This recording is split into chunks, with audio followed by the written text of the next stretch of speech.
Hello, everybody. My name is Chase Galewski, a site historian here at the Edison Ford Winter Estates. I'd like to thank you all for coming to my digital presentation on Edison versus the Internet, Top 5 Edison Myths Busted. And during this presentation, if you have any questions, any at all, please put them in the chat and I will answer them at the end. And I will give a special shout out to my coworker Josh, who, without his efforts, this presentation would not be possible. And with that, fact is, if we'll just start it off. There you go. And also, if you guys have issues hearing me, just feel free to once again pop into the chat. But from the current slide, Edison versus the Internet. Top 5 Edison myths busted. About myth making in America. And just read off the quote right here, the first one. National myths are developed through long-term usage in every medium of cultural expression. Histories, school textbooks, newspapers, movies, speeches, etc., etc., etc. They are the form in which we remember our history, but they are also, and most critically, the means through which we turn history into an instrument of power, which could be political, economic, or social. As this presentation is about myths, just to give a good definition and how they can change, and also why are myths created. And at the bottom, myths shape American identity by transforming historical figures into legends, often smoothing over complexities to promote virtues like liberty, rugged individualism, and destiny, with the ultimate goal of crafting cohesive national ethos, developing a story. And the fact is, I will give an example of history being played with in a sense. As American myths, examples, the founding fathers, Washington and Franklin, one of many men who helped found the United States. And also, there's argument about that statement too. Just you don't learn about their whole lives in schools. Things are smoothed out, things taken away, and shaped for a better narrative and also for certain individuals or certain groups' goals. And the folklore hero to the right, Johnny Appleseed, Paul Bunyan. The fact is, more classic American tales about, fact is, a gentleman planting apple trees and then a giant with his giant blue ox running around America. What's the reason for that, and what did that promote? The bottom left, the cowboys of the Wild West, Wild Bill Hickok and Wyatt Earp, really more prominent in the Wild West of the Western United States, how their stories have changed over time and have been enshrined in books, in film, and media.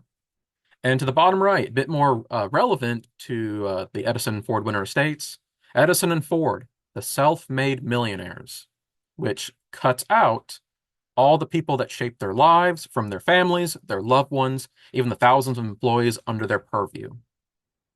So the American myths we learn today have been shaped over decades, even hundreds of years. Now, myth making in the age of the internet, things have changed. As from left to right, traditional or Slothkin myth making, long-term usage, using textbooks, physical media, popular fiction, movies, and can create cross-generational national memory, and turning history into power, which I mentioned earlier on. But to the right, digimodernism. It is short-term or it's instantaneous. It's viral, and memes, short-form videos, blogs, message boards, podcasts. Traditional media that's easier to access from your phone. You don't have to go to the library and check out a book. And instant sharing and codification with few barriers to misinformation. Get it straight from the source. And with democratization and proliferation, an instant creation versus a cultural memory. Keep those terms in mind throughout the presentation. And for the last, fact is, for the lulz or aura farming versus national identity, is this for humor or is this to shape a person's image or view of America? And internet examples, the mimic celebrities. Fact is, top left, success kid, worst person you know. Fact is, pretty newish memes in a sense, about a decade or two old, but shape the internet age. And people might know who the kid is nowadays, but guess what? People grow up, people change. And celebrity causes. Fact is, Harambe, the fact is a gorilla that was killed in a zoo, was a viral sensation. And the fact is people actually put him on the ballot box. They would write him in to vote for as president. And also Kony 2012, a very famous video in the 2010s that blew up and was known around the world. Viral misinformation when myth-making can turn for the worse, such as the Tide Pod Challenge, as eating laundry detergent was seen as something humorous and you could do, when in reality you shouldn't do it. And birds aren't real, which is a commentary on government surveillance, and the argument that birds do not exist, they are government tools, which nowadays you can see with government drones and saying they're just simply birds. And historical retcons. Edison and Tesla, their myths have been changed multiple times. The fact is, Nikola Tesla has become famous in recent memory the last 10 years due to internet comments. And do you have a question in the chat? And retcons, the fact is, retcons changing the history, changing the narrative once again. The fact is, Edison and Tesla, I will touch on later on, one of the major myths.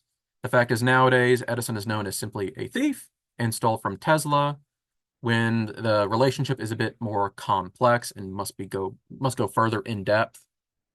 But it's just people's lives, they have changed in the eyes of Americans multiple times, and with the internet, it's a bit quicker, and some things are lost, which don't worry, I will go over later on. Now, the myth, Edison the thief, Tesla the victim. And the background for this is, fact is, Nikola Tesla did first work for Edison in Europe for the Continental Edison, specifically for a French subsidiary called Société Électrique Edison, circa 1882. So he was an employee of Thomas Edison. And in 1884, Charles Batchelor, a good friend of Edison, you could say his right-hand man, and a manager of the French interests, is recalled to the United States to manage Edison's machine works in New York City, and he thought that Tesla should also travel and come work in the United States. And Tesla, once he arrived, did garner interest for his work on dynamos on a ship, the SS Oregon, and eventually moved on to designing arc lighting for Edison.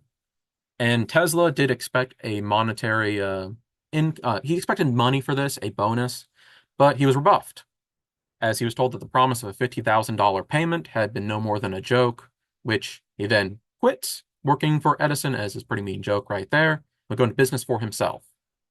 But throughout the 1880s, the early 1880s, Tesla is conceptualizing his alternating current motor, or alternating current power, AC, and he does claim he approached Edison with the idea, but Edison had no interest favoring direct current, which he claims just because not a lot of sources to back up Tesla's claim. So, grain of salt. Right. Now, the myth. The fact is, there are two myths really combined into one. The first one, Edison was a thief in general. He didn't invent anything. He is stealing patents based on the works of other inventors. And second, that Tesla used his own power and influence to destroy Tesla's life and his reputation.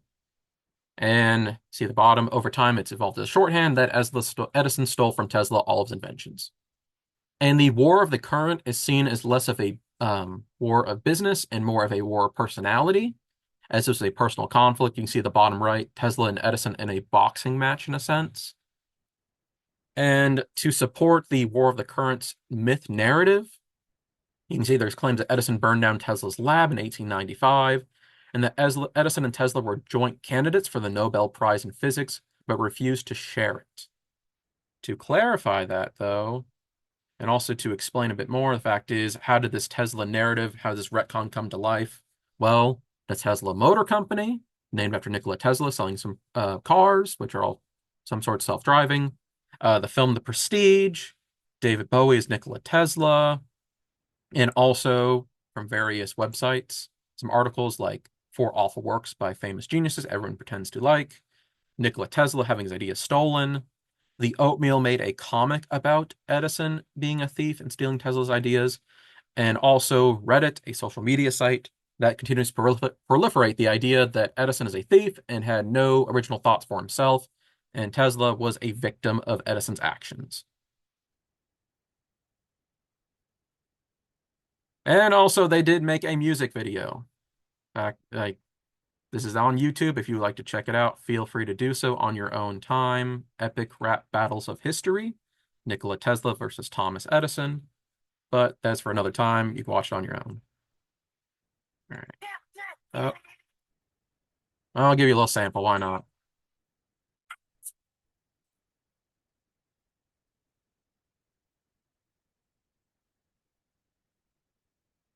All right, that's enough. The fact is, give you an idea at least, and how it has gotten to the modern media. The fact is, they're making music videos about Edison and Tesla's rivalry.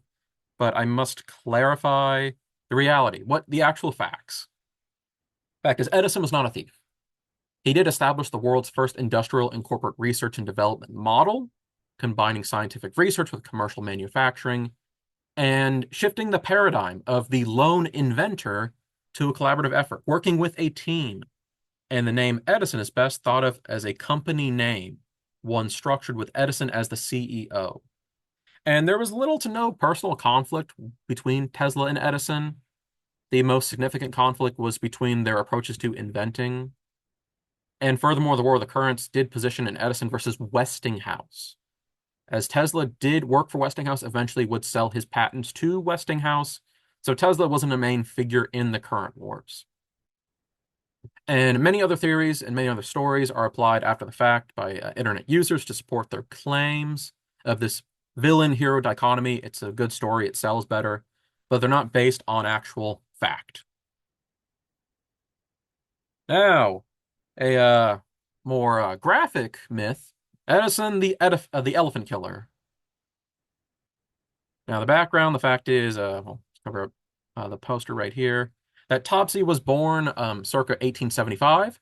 He's captured a baby elephant in Southeast Asia. He was sold to Adam Forepaugh, who owned her for 25 years. And the first American-born elephant until P.T. Barnum kind of popped the bubble until he learned the truth. And there were a lot of incidents in the circus, and in 1902, in May, Topsy killed a circus worker that entered her enclosure, teased her, burned her with a cigar, and so would sadly he'd lose his life. And he was sold to Luna Park at Coney Island in 1902, and was further abused by her trainer, William Whitey Alt. And after Alt is arrested and fired, Topsy's new owners announced they would publicly hang the bad elephant in charge admission. And the SPCA objected to the public nature, thought it was needlessly cruel, and also you shouldn't have to hang an elephant. And negotiations continue on a plan to simultaneously strangle, poison, and electrocute Topsy the elephant. Now, the myth that Thomas Edison was responsible for the plan to execute Topsy at Coney Island, and Edison favored direct current as a delivery system for electricity, and the killing of Topsy was an attempt to discredit alternating current to help in the current wars between Westinghouse and Edison. And Edison would send 2 employees of the Edison Illuminating Company to Luna Park to plan, supervise, and perform the execution. And Edison also sent a camera crew from the Edison studios to document the event. And here are some internet articles talking about how Topsy was planned and murdered by Edison. This fact is Wired, Business Insider, and the Brooklyn Public Library, giving their 2 cents on who killed Topsy and why it was Edison. Now, the reality, the plan to execute Topsy was devised by the Luna Park officials with the SPCA. It was a collaborative effort, and the War of the Currents ended 10 years ago, before Topsy's death. And it is commonly stated in 1893, the World's Fair in Chicago, with the lighting being lit by Westinghouse's alternating current, and 1896, Niagara Falls being lit by Tesla's alternating current, that the current wars was over and Edison lost. And Edison had no direct involvement in the Edison Electric Illuminating Company of Brooklyn. It was simply a license, once one just using his name to generate revenue. And Edison was president of Edison Manufacturing at this point, but all decisions concerning film were made by his VP and general manager, William E. Gilmore. And there is no evidence of consultation with Edison. There's no mention of Edison in any of the papers. There's no mention of Topsy, Coney Island, and Edison's letters. Even letters between Edison and Gilmore, there's nothing stated. There's nothing outright. There's no mention of Edison being at the execution, which would have been newsworthy. In fact, his people would have wrote that he was there if he was there. And Edison was involved tangentially with the electrocution of animals organized by Harold Brown. And that's in the late 1880s, alongside the development of the electric chair. But on the matter of Topsy the elephant, he's innocent. He had no role. And now to something a bit more relevant to the Edison Ford Winter Estates, Edison, the master of Zen. And Edison is frequently spoken about as of his sleeping habits, that he found sleep to be a waste of time, a heritage from our cave days, and he claimed to sleep at most 4 to 5 hours a night, and to get the rest of his sleep would take naps. Fact is, on the right side of the screen, see all the places he took his naps, had his work, outside, on the side of a tree, and there are accounts from Edison's friends that he would work on a problem for 60 consecutive hours without sleeping, which then he would make up with a long sleep, catching up. And it does demonstrate that Edison does fall asleep in weird places, such as, I want to give an example, under a tree in the woods when a US president, Warren G. Harding, was in attendance, or actually in Edison's presence. So it is strange to see. Now, this is actually a statue of Thomas Edison at the Edison Ford Winter Estates. I'd like to focus on the ball bearing in his left hand. And Edison was said for one of his napping techniques to sleep upright in a thinking chair holding a ball bearing. So if he fell asleep, he'd let go of the ball bearing, it would hit a metal receptacle, meaning a bucket, and it would wake him back up, spurn him back for work. And it was seen to keep him in a hypnogenic state, hypnagogic state between waking and sleeping, where the brain can solve problems a bit easier. And this practice is traced, in part, to Chinese Baoding balls used for meditation and adopted nowadays by yoga practitioners. And the story of the sleeping practice is memorialized in the Edison statue on the property, as in the artist did cite the story in an interview, but included the caveat, if the story is true. So if it's true, good for him. If not, well, we can't really remove the ball bearing. And also a little meme picture of that of Edison clenching his fist. This fact is reality. It's not true. There's no primary sources, no historical accounts of Edison using a ball bearing trick while sleeping. Accounts from Edison, scholarly bibliographies like Edmund Morris, who actually wrote an Edison biography recently in 2019, I believe, and also from his employees and friends. No one can confirm this. And the story first appeared in a 2008 Wired article, but there's also a Wired article with a little research and a lot of allegedlys, or just giving themselves wiggle room on the truth of the matter. And the sculptor did apparently read the story prior to making the statue, so kind of get in his mind. And there is I would say it's a bit more reality for the dropping the ball with Salvador Dali. In fact, I'll move my image so you can see on the right as 50 Secrets of Magic Craftsmanship, learning the technique from Capuchin monks and using it to capture dream imagery for his paintings. And Dali used a key and a plate, unlike Edison, so no ball bearing. And unlike Edison, there is photographic proof that he did so. So Edison, there is no proof. Salvador Dali, in relation, there is actual proof. Moving on. Now, Edison's last breath. This is something that's been going around for decades. And if you did not know, sorry to say that Edison did pass away on October 18th, 1931, at the age of 84 due to complications from diabetes, and he would pass away in his mansion Glenmont in West Orange, New Jersey, surrounded by family. But on display at the Ford Museum of American Innovation in Dearborn, Michigan, you can see a test tube, which, move it so you can see, in fact, is right here. Edison's last breath. It is labeled. And the display sometimes also includes a question mark, Edison's last breath, to give some wiggle room on the truth. And it's claimed that Henry Ford did ask Charles Edison to collect it. So the argument is that Charles Edison captured his dad's last breath and gave it to the Ford property. Now, move the screen over. Now, the myth, it is thought that Henry Ford did ask Charles to hold a test tube next to his father's mouth to capture the actual last breath. And it's claimed that Ford did believe in reincarnation and spiritualism, intended to use his final exhalation to capture Edison's soul and resurrect his friend. And originally they thought there'd be one vial, but now they're saying there are over 40 identical vials in tubes. And it's reported that Henry Ford kept the vial at his bedside for the next 16 years. and the test tube was originally recovered in 1951 during the catalog of the Ford estate after Henry Ford passed away, later on his wife.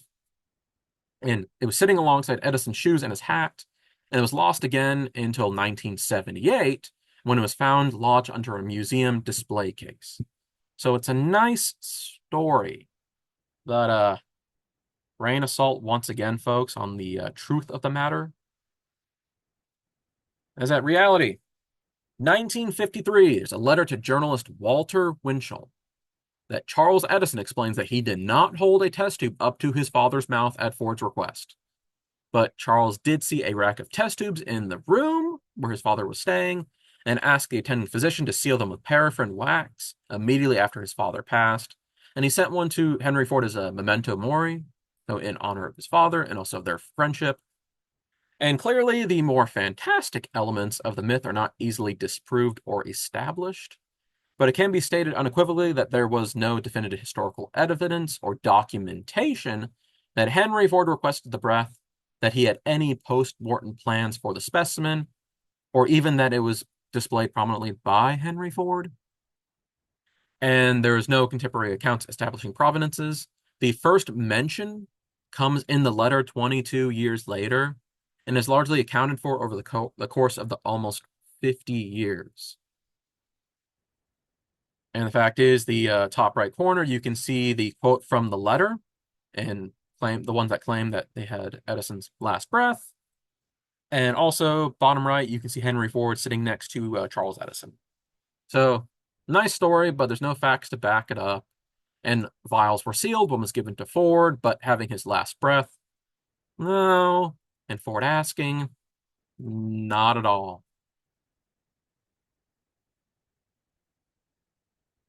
All right, now, the myth that the light bulb that still burns. Right here. Contrary to popular belief, Thomas Edison did not invent the light bulb. He was just one of many, but he developed the first commercially viable incandescent light bulb and distribution system from 1879 to 1880. An earlier work had existed by Humphrey Davy of arc lighting, 1802, as people were lighting up the world, not just by gas, but also by arc lights. Frederick de Molens, got to pronounce it correctly, early incandescent bulbs, 1841. Warren de la Rue, platinum filament, 1841. Joseph Swan, early carbon filament incandescent bulbs, 1860s. And Hiram Maxim of the incandescent lighting system in the 1870s. So Edison's not the first, but he made a viable commercial product. And Edison's hallmarks are his long-lasting carbonized bamboo filament, a better vacuum system to prevent oxidation, stopping oxygen from getting inside the bulb, and a standardized screw base. And perhaps most importantly, a complete direct current system for distribution of power. He can sell some cheap bulbs and also power them up. He's got the system, and he has the technology. He has the bulb. And also, you can see the far right, you can see a patent right here for Edison's bulb, giving a diagram and a general explanation of what it is and how does it work. Now, the myth. One of the most common questions here at Edison Ford, where I work, is about the original Edison bulb that's still burning today. And it is also seen in various internet forums like Reddit and Quora. People around the world still ask about this. And prior to a commitment to more rigorous historical scholarship, there was previously a light bulb in the botanical lab on the property that was highlighted on tours as being the original Edison bulb and always burning. It was continuously illuminated. And there is a similar display at the Edison Memorial Tower at Menlo Park in Edison, New Jersey. And it was dedicated on Edison's birthday in 1938. The tower both represents and contains a light bulb advertised as original and never having been extinguished, which the photos I have on the slide right here, the Edison Tower and the bulb that's been apparently burning forever.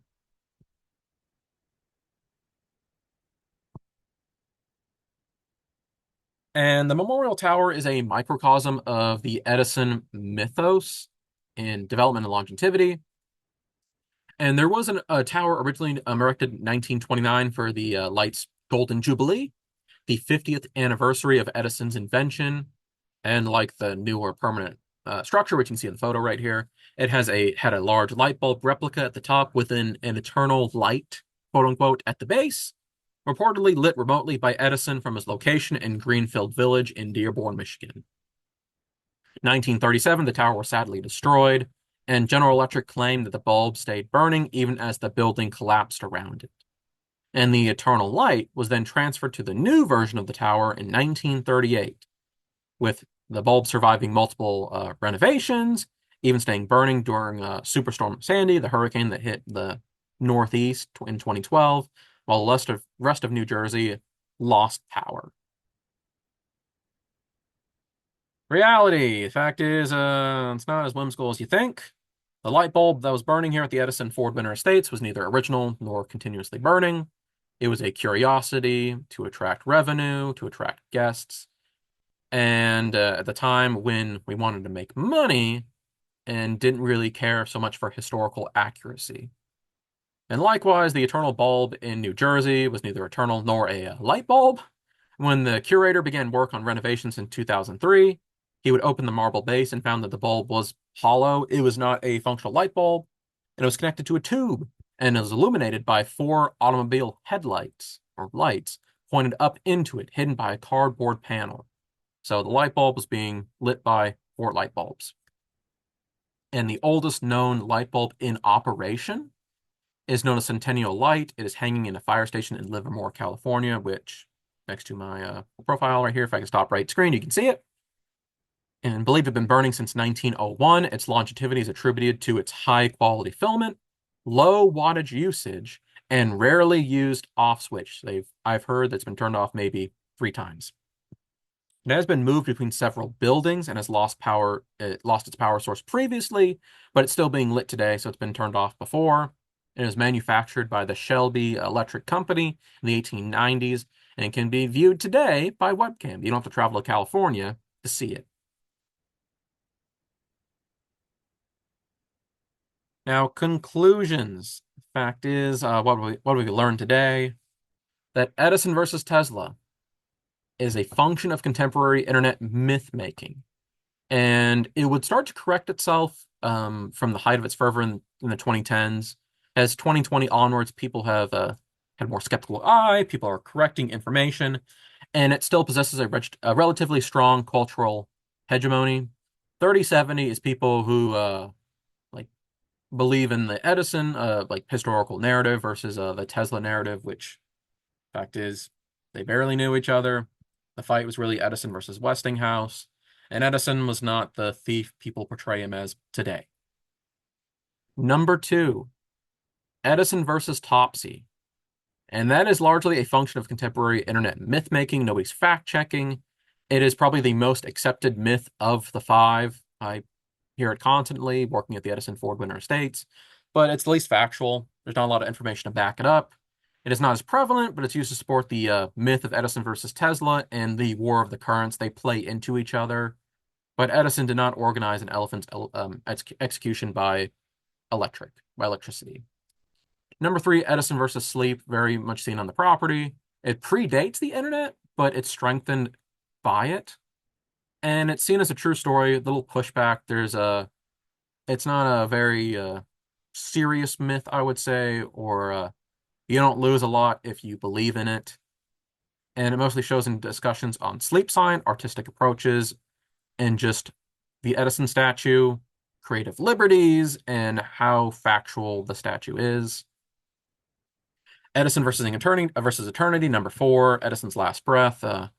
It's less reliant on the internet as its most accurate myth, and it's treated properly online. People do fact check, and they don't believe that Edison's last breath was, well, trapped in a tube, held to his mouth as he was dying. And similar to the light bulb, it circulates at a ground level. It's not really transmitted online. It's word of mouth. And the last myth to bust, Edison versus Eternity, the light bulb. It only appears on the internet as a question. It's not a held belief. It's simply a curiosity. And it's very difficult to find any information to support or dispel. So support either side. It is a very unique myth, and it's interesting just because it was a piece of misinformation promoted at historical sites, in New Jersey, in Fort Myers, this myth has been propagated by professionals when they were, well, at least for the Edison Ford Winter Estates, were being less professional. They wanted income. But thankfully, nowadays, we're keeping it in check, as there's no light bulb burning for 100 years. It is simply a myth that was told to guests who, why wouldn't they believe professionals? A shame, but thankfully, all these myths today, they are being corrected, they're being checked, and the internet is checking itself. Now, conclusions in total, less about the myths, more about the discussion of myths and about the internet, which is a powerful tool and an information superhighway. But there is no Department of Transportation. There's little regulation. Anyone can build an off-ramp, as in you can spout a lot of quote-unquote facts, but not all people are fact-checking. It is a cursory glance, and what they see, they're more often to believe. And myth-making in the internet age is not so different from myth-making in the traditional American historical approach, as however, it does enhance the capability to be both correct and spread both truth and falsehood. It's a bit quicker, and you still work for good or bad, or as in you can sell truth or lies. And the main tool of the historian remains today primary source material. We still check letters, journals, news reports, etc. But the internet, when used with care, fact-checking, a grain of salt, can become a powerful tool for consolidating and finding those disparate pieces of information. It's pretty quick. You can help find obscure sources, but as historians nowadays, we do keep in mind we must fact-check and also give a close eye to any information we read and try to find sources to back them up. And in short, the internet is not intrinsically, can't pronounce it right, intrinsically bad, nor is the traditional approach to intrinsically good. They both have advantages and disadvantages. They're not perfect, either of them, but combined can help the modern historian in they're making their accounts and also fact-checking and also allowing an accurate representation of our history. We'll try to be as correct as we can and dedicate multiple sources to backing our claims. And these claims and these sources can come from the internet or from traditional media, such as books and speeches and letters.